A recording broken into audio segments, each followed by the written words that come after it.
ঘূৰ ঘূৰিয়া ঘূৰিয়া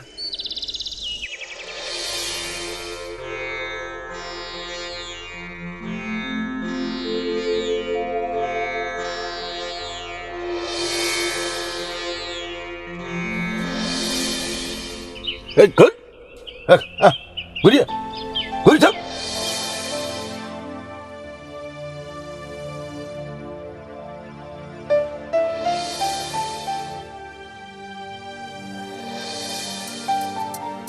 বুমন উঠ আকৌ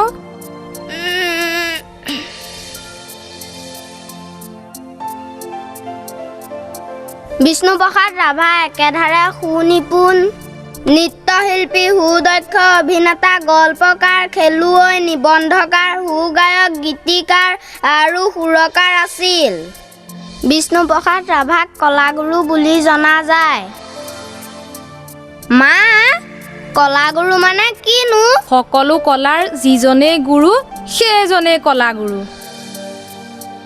বিষ্ণু ৰাভাৰ গাত সকলোবোৰ কলাৰ গুণ আছিল কাৰণে তেওঁক কলাগুৰু বুলি কৈছিল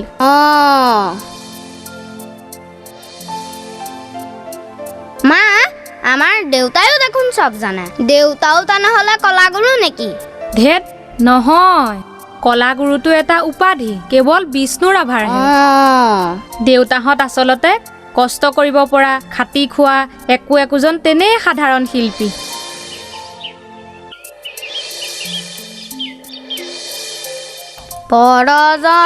পৰজনমৰ শুভ লগনত যদিহে আমাৰ হয় দেখা পুৰাবানে প্ৰিয়ে এই জনমৰ মোৰ হিয়াৰ পূৰ্ণ আশা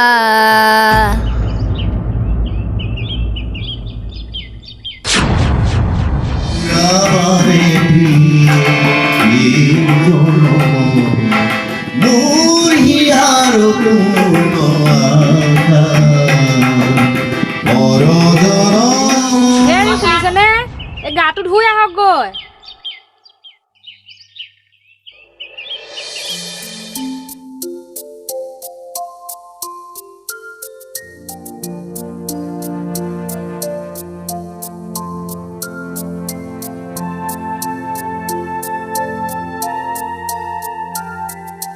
চাউল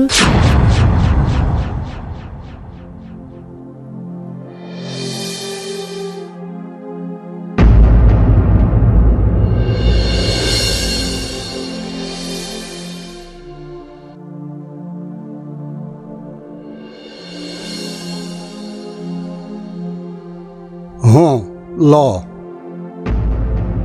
এইটো ল বিনিময়ত নাই দিয়া নেভাবিবি বিনিময়ত দিছোঁ বুলি এই ল'ৰাটোলৈ কিবা এটা লৈ যাবি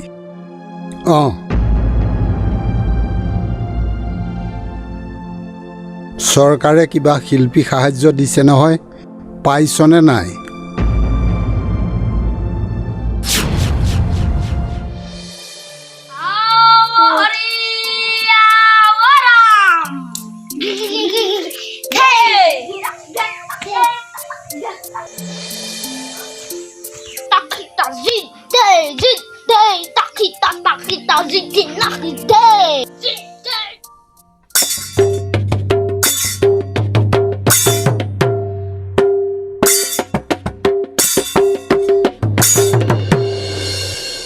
বিশ্বব্যাপী আতঙ্কর মই করি সুসূচনা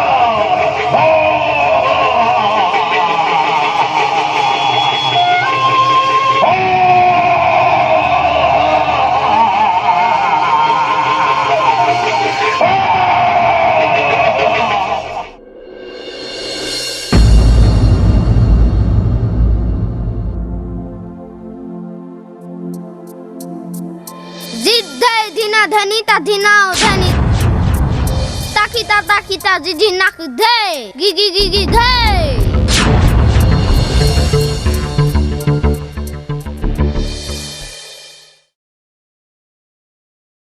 সৰু ল'ৰাবোৰৰ বোলে ভাওনা পাতিব আমাৰ ইয়াকো কিবা এটা দিব নোৱাৰিনে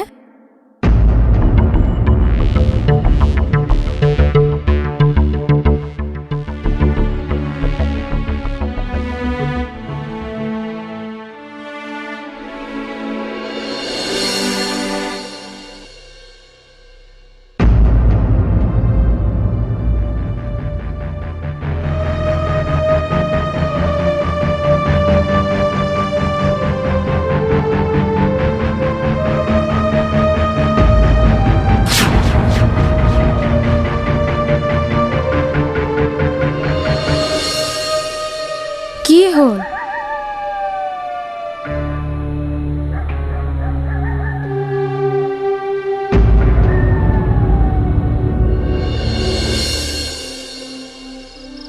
ইয়াকো গান বাজানা অভিনয় শিকাব নোৱাৰিনে?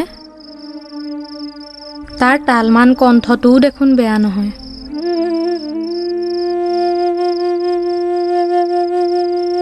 কিয় একো নকয়?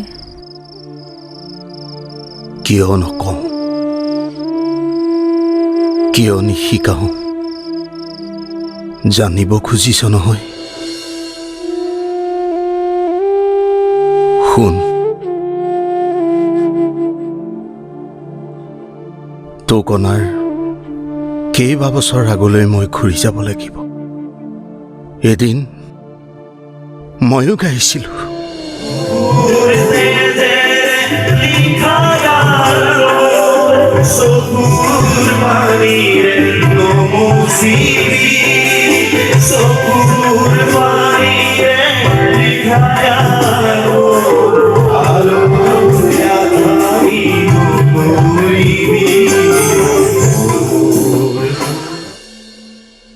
বজাইছিলোঁ।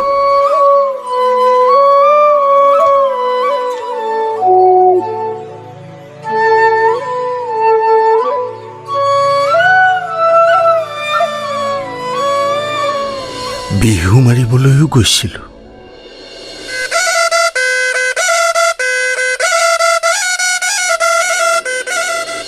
নাটক ভাওনা কৰিছিলোঁ।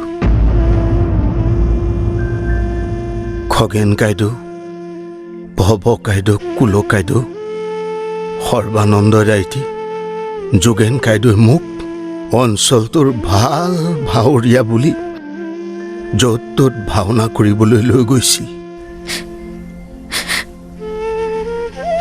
ভাওনাৰ শেষত পাইছিলোঁ এখন গামোচা, এখন থুৰীয়া তামোল, এটি অৰিহণা।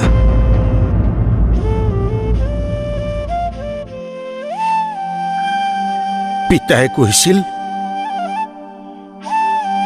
সেইবোৰ সাঁচি থ, ৰাইজৰ আশীৰ্বাদ নষ্ট নকৰিবি।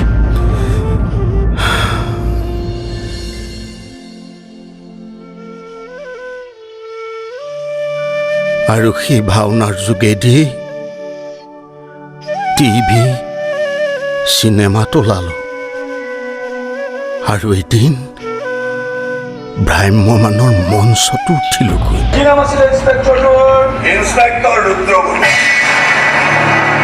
এটা সপোন পূৰ হৈছিল। মানুহে কৈছিল, খাটি খোৱা পিতাইৰ বোকাময় জীৱনটোত মই হেনো এপাহ পদুম হৈ ফুলিছিলোঁ।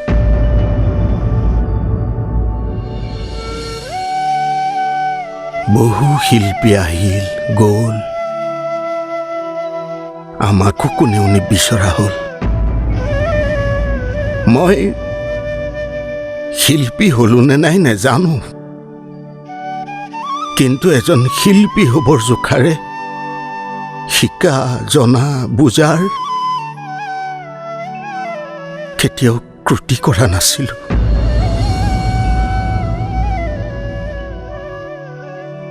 কিন্তু কি পালোঁ?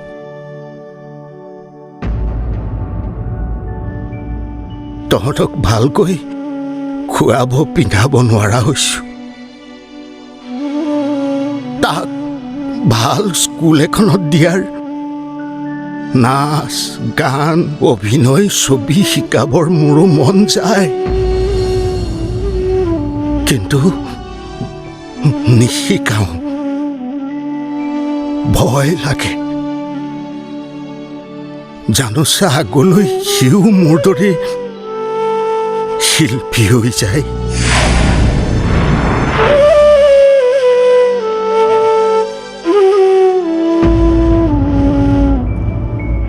ৰাইজৰ আশীৰ্বাদ, বাহ বাহ, বতাহ, হাত চাপৰি গামোচাৰেতো পেট নভৰে। সেয়ে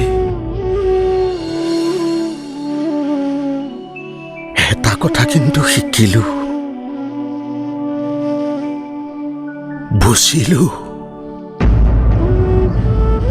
শিল্পী পি খাই খাই জীয়াই থাকিব লাগে কাৰণেই আমিবোৰৰ দৰে মানুহবোৰৰ নাম হয়তো শিল্পী। শিল্পী দেউতা,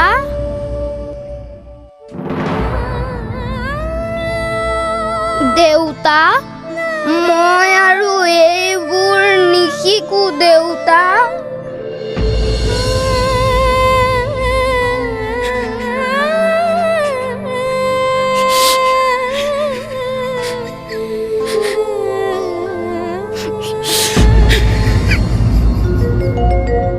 শিল্পী মই তিনিও কালৰ, অতীতৰ বৰ্তমানৰ